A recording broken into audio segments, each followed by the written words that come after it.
Hello, everyone. Hi. This is not your usual face that you normally see. This is Matt instead of Jeff for Four Muddy Paws, and this is Destination Fresh Foods Education Series, where our destination is fresh foods, but every journey begins with one step. So, welcome tonight. Excuse me if I'm going to be a little nervous, but I'm not going to try be. So. Because it's a casual evening. And tonight we're with Tiki Pet. We're going to talk with them about their great food that they create and that we carry in the shop. Tonight we've got Kelly and Drew with us. So they're going to speak. I will go through some questions and then we'll do like a 20-minute talk. And then you guys can... anybody on can ask questions at the end and we will answer what we can. So ladies, thank you for coming. Thanks for having us. Yeah. Looks like you're in a nice spot outside in this wonderful weather. It's beautiful. Yeah. Beautiful St. Louis evening. Yes. Yes, it is, isn't it? So give us a little bit of your background, how you started your journey into pet nutrition and feeding fresh foods. Well, I started my journey in 2007 when I started with Planet Dog in the industry. And it was actually retailers like you and Jeff that got me interested in feeding my dogs with proper food, as well as cats. Uh-huh.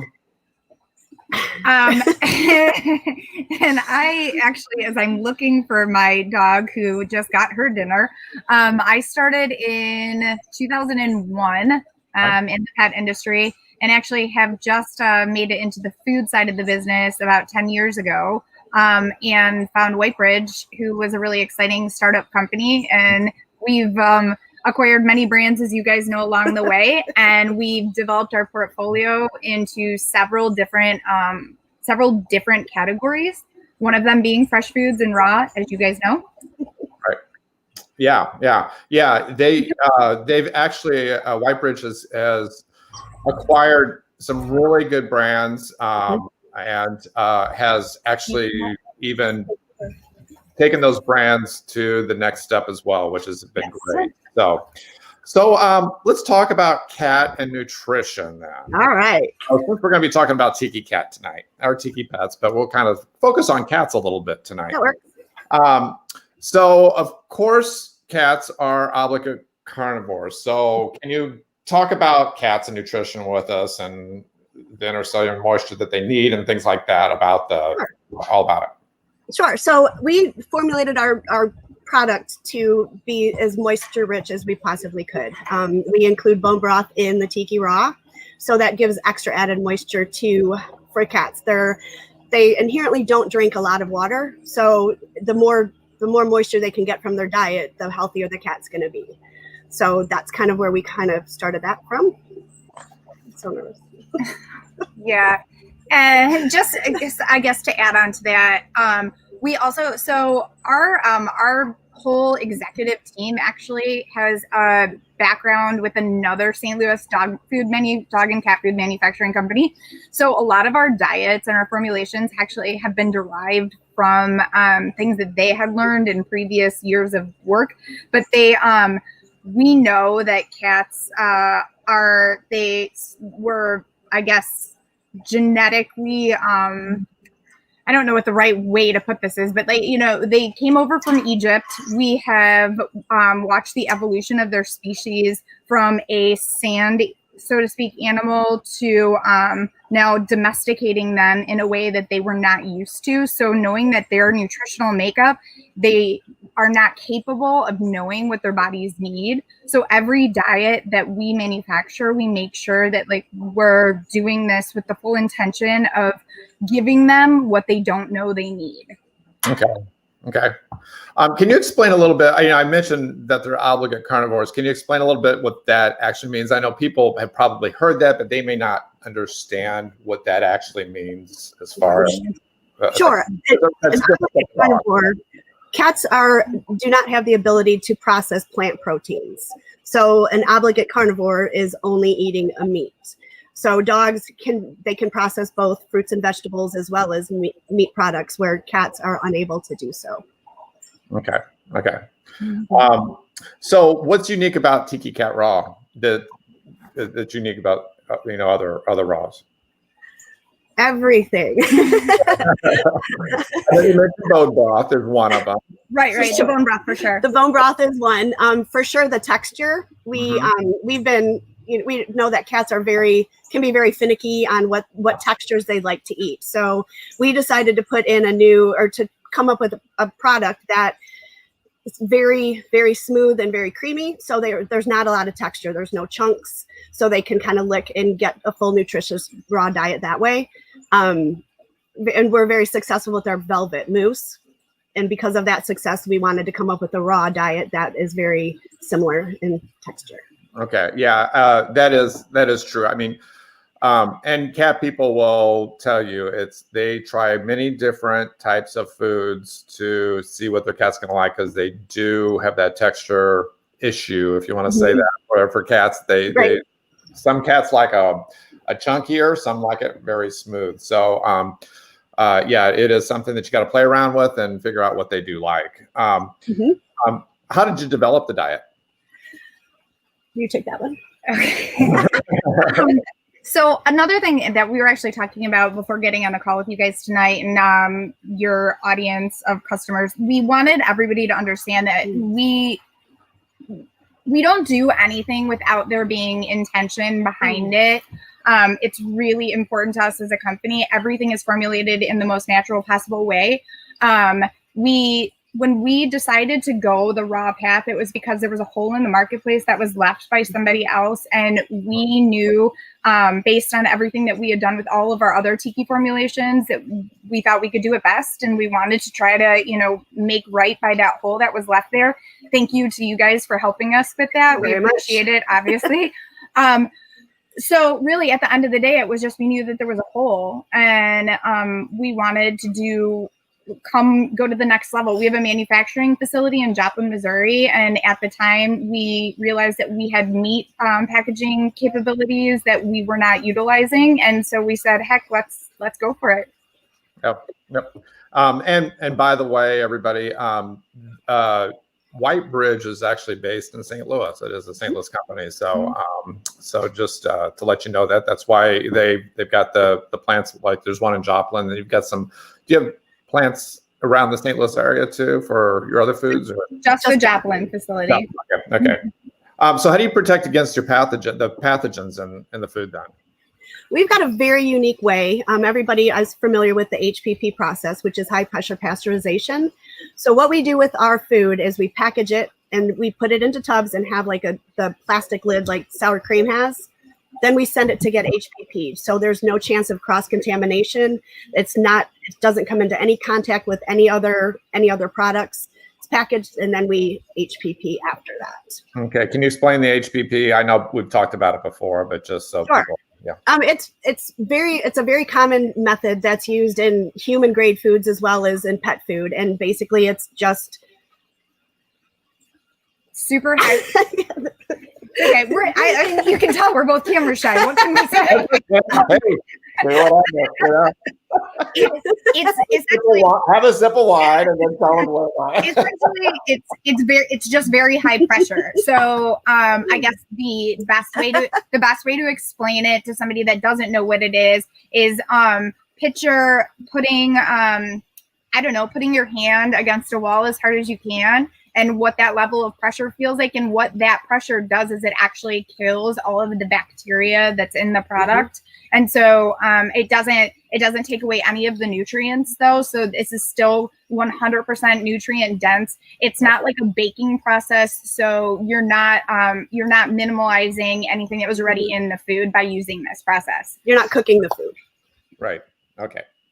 Exactly. So yeah, you're not losing any of the nutrition. It's just getting rid of the bacteria that is basically more harmful to humans than it is for the pets. So, and that's what most pet companies are doing now, because the bacteria they're worried about the bacteria for human people leaving it in their bowls, leaving their bowls on the floor. If their kids get in, rather than just the pets, because the pets can tolerate that bacteria. So.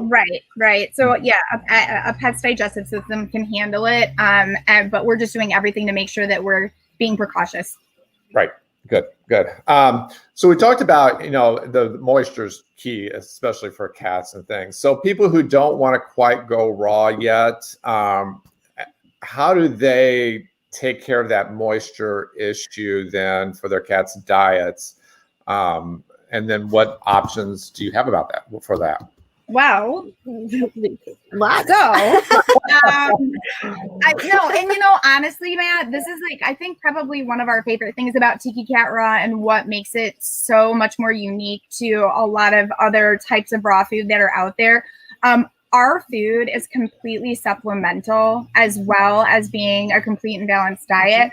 So we actually prefer raw feeding. So how we try to actually, as Tiki's company motto is, we want the best nutrition. So what we're trying to do is actually take the approach of getting people to use raw and Tiki Cat because it can be scooped and supplemented on top of a kibble or on top of a canned food. So we're trying to get raw actually into the diet with not needing to actually, let's say, use a full serving size. But we have so many other options at Tiki where we can get more moisture into the diet.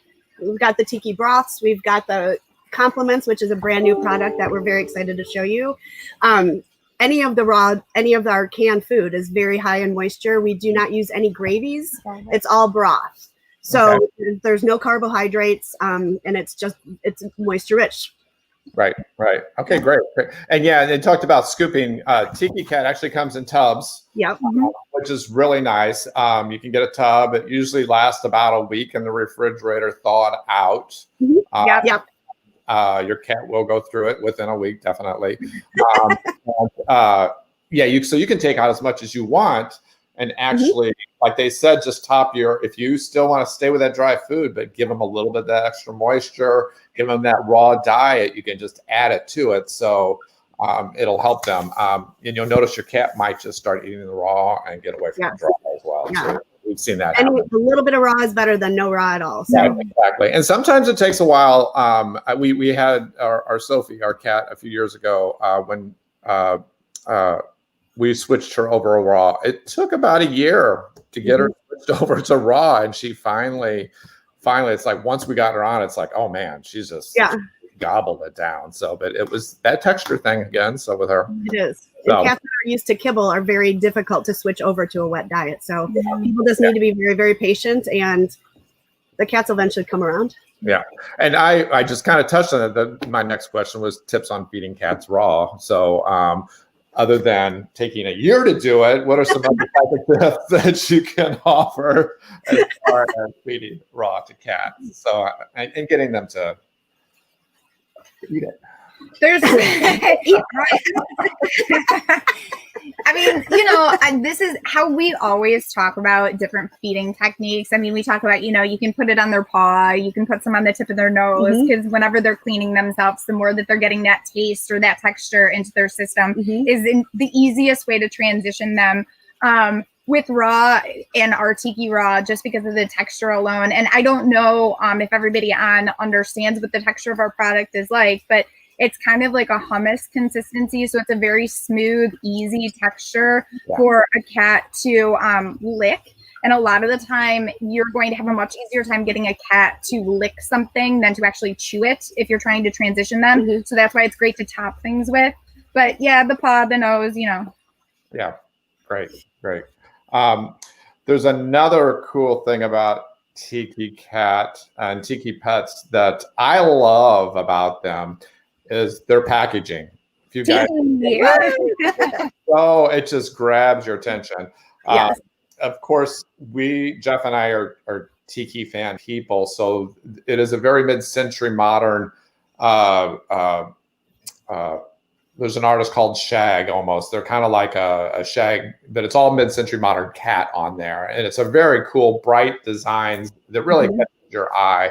They did a great job with the marketing part of that as well. We're very lucky. We've got some great people on our marketing team. Yeah. So, and it's just improved over the years, and it's just gotten really cool. So, we've been talking about just primarily cats. Do you have any other? You have your Tiki Pets, of course, which means you also have Tiki Dog. Yes, we do. We can touch a little bit on that as well too. I mean, Sure. it's a cat night, but we can talk about all your whole Tiki line. So, which okay. is. Do you want to focusing on the raw part of things, all right? You can, focus on the raw, and you can focus on. I mean, you've got some great cans out there too. We do. Cats will also get that moisture out of those cans too. Yeah. So, if you're still transitioning, trying to get them over to raw, a can is a good place to start. Absolutely. To get dry into the raw. So, and we've greatly expanded the Tiki line. We still have our legacy items, but we've really expanded the line to encompass pretty much any cat's taste, any texture that the cat wants, at pretty much any protein. We've got a variety of really cool proteins, new proteins that we just came out with a rabbit pate, which is really exciting. But we've got our baseline Aloha Friends, and then we go to grill, which is the chunkier food. We've also got the mousse, which is a really unique product. It's our top selling regular Tiki SKUs that we made into a mousse. So the consistency is very much like a hummus, but it's great for cats that obviously don't like any texture whatsoever, or it's great for kittens. It's great for older cats that don't have any teeth. I've had a lot of retailers have customers that the cats have throat cancer, and the cats just have to lick it up. So they're getting full nutrition without having to chew. Another great thing, all of our products are GMO free, which is really exciting. Our packaging is definitely coming along. You're going to see some new packaging coming out very soon. What else? I mean, I would say probably with the exception of our velvet mousse pouches, which we were talking about in terms of the texture, just like the raw, which makes us really unique. We also have a line called After Dark, which going back to that obligate carnivore, conversation piece. I mean, this is the most nutritionally dense product in our whole entire line. It has organ meats in it, and like Kelly said, we don't use any gums. We don't have any gravies. It's all just broth products. But our After Dark is just that organ meat and chicken, and that's it. I mean, we don't have any additives. We have a very unique lineup, and like Kelly said, options for every animal. So. Yep. And no fruits and vegetables. We've got the Aloha Friends that we do add pumpkin to. A raw for cats as well as our raw for dogs is bone, organ meat, and the muscle meat. We don't use fruits and vegetables and any of that as well. The only one that we have pumpkin in is our duck formula, which is very unique to our line as well. It's very low in phosphorus. We've got it available for dogs as well as cats. And we add glucosamine and chondroitin to that as well. So it's great for the elderly cats and dogs out there. Okay. So we're talking about the canned food, and this isn't on your question list, so I'm throwing this out here at you. It's kind of surprising. But we're talking about the canned food and the raw food, and we're saying, okay, if your cat doesn't quite want to get to the raw, but start with the can, what's the difference? Why? I mean, the can sounds like it has all the meat in it, so why can't I just do just the can, and why do I need to, Well, you can. I mean, you can obviously just feed cans. It's complete and balanced, but nature intended for animals to eat raw food. Well, why isn't it raw in the can? The can is cooked. So you are getting a steamed product of fully cooked meats and vegetables. Yes. And what happens when you cook? I'm cooking for myself. Just meats. Just meat. And what happens when you cook it? Oh, Matt, I don't cook, so I don't know. I don't know. When are we going to Squares for dinner? Because somebody needs to feed me.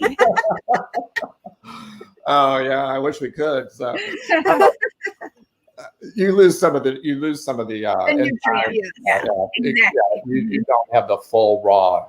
You don't get the full nutritional benefits, of course. Exactly. Yeah. And whenever, just like the easiest way to explain it, whenever I'm talking to somebody, is it's like cooking a piece of broccoli. When you steam a piece of broccoli, you lose some of that nutrition. Yeah, raw is better. Yeah. So it's better. So I'm gonna put up here, what's your best advice for pet parents? Do your research and Go into your stores and ask a lot of questions. Ask, if you've got specific things that you're looking for, if your dog, if your cat has got a certain issue, go into your stores and talk to people. It was people like you and Jeff that got me interested in raw and interested in nutrition instead of just going and buying a bag of food from Sam's Club. So people specifically come to your stores to learn about the best way to do their pets. Ingredient panels, I would look for, obviously things made in the USA and locally sourced, and companies that follow through with keeping their promise to have the utmost caution when they're producing their food and safety measures and everything. Look for Whole Foods. Okay. Anything else? Drew? Yeah. No. I think I've said enough. How much fresh food should you feed your pet? Well, everything, obviously there's recommended servings on all of our packaging. So it's based on the size and weight of your cat or dog. Should you just like, Jeff, are you trying to, what is this? Or Matt, what is this? Sorry, Matt, what is this? Should you just put it in a bowl and leave it for the No, you shouldn't. Just like we don't leave our food on the counter all day. You cannot do that for your pet either. Raw is a completely different animal when it comes to feeding. We have to be careful, once again, going over to that cross-contamination piece of it. But no, you cannot leave an open can of wet food or raw out all day. So, and that's also true for, and I won't ask you guys this question, I'll just say it, but it's also really true. There's a lot of free feeders out there with their cats with the dry food, which that's when your cats tend to become a little obese because they can just kind of eat when they want. We as humans have the sense of knowing when we're going to eat and when to stop eating and things like that. Pets do not. They'll eat until, like, your dog, especially dogs will eat until they throw up because they'll just eat. And people, when you do feed them, they're like, I don't think he got enough. Well, he did get enough. Right. Even though he wants to eat more. So, right. Yeah. Free feed. It's always good to just feed usually a couple meals a day. We usually do morning and evening. So whatever works for anybody, but usually 2 meals a day is good for an animal to actually feed. Right. So, and having set times for feeding too also helps with knowing when they're going to go outside and prevent messes in the house and different things like that too. Right. Exactly. Yeah. It puts a cat on the schedule and they will have that schedule. So yes, definitely. What 3 things can pet parents do tomorrow to make a difference in their pet's health?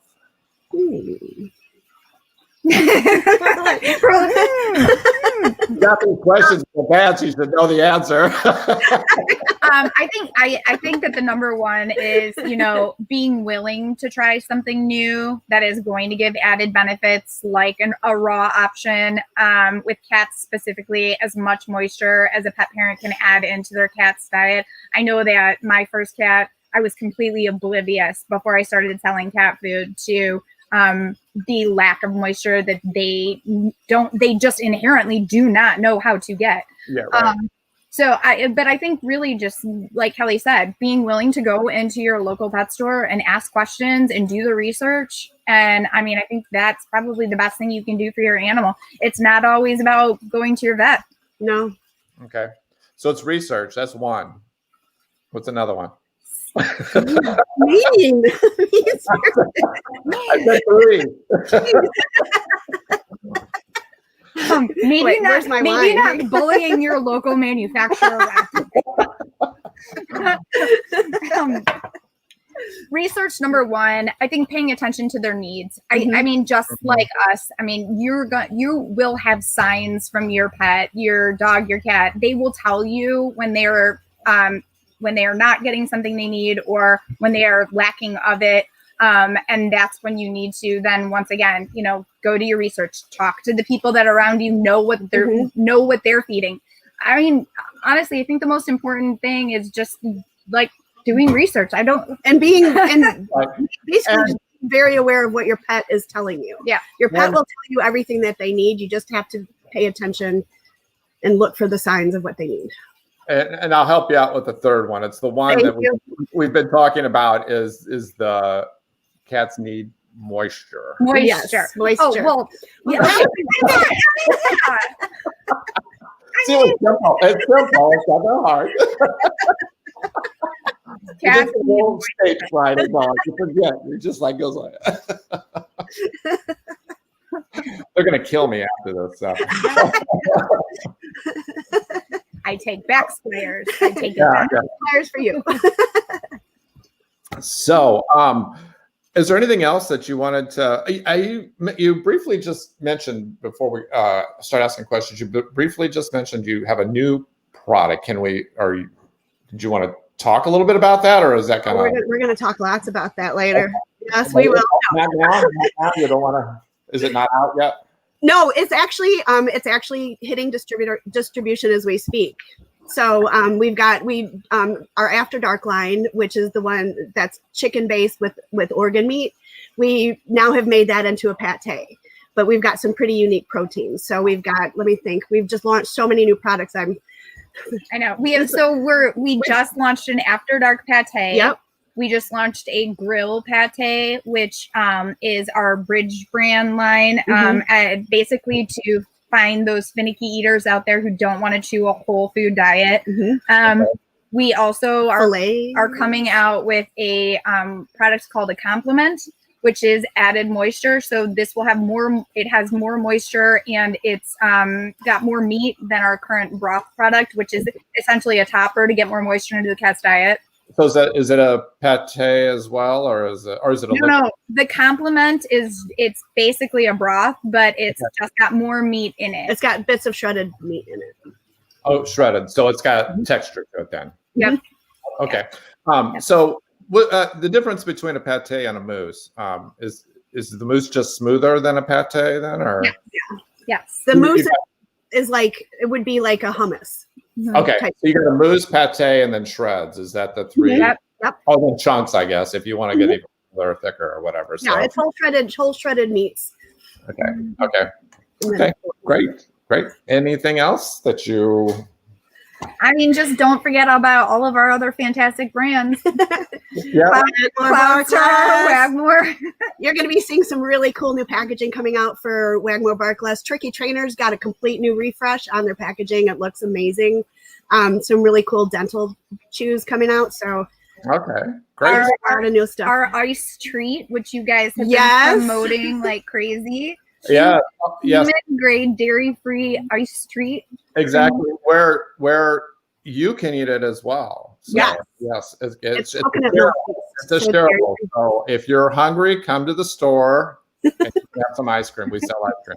Even better when we do the tiki party in the summertime, we'll do that. Yes. Hopefully next year we'll be able to do that. Yes. So, yes. We missed doing that this year.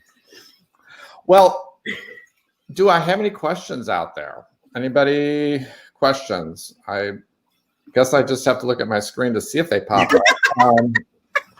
Jeff kind of showed me what to do here, but I'm not, this is all good. He's the person who always does this. Anybody? Anyone? Okay, I don't see any questions. Well, you know what? You can always ask questions later on.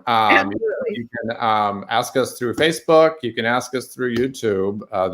This is live through Facebook and through YouTube. So you can just push your questions there. We'll get back to you. Oh, wait a minute. Let me see what I have here. What is the frozen drink made of if it's dairy free? Coconut. Or ice cream? It's coconut milk. Coconut milk. Jane. Thank you, Jane. Yes, it is made of coconut milk. And has added probiotics. So, and I actually have not tried that yet. I'm going to have to try some, I guess. So it's yummy. It's good. Yeah. We need to know what is a favorite flavor. Do you have a sweetener then in it? Nope. No sweetener. It's all natural. No question. Huh?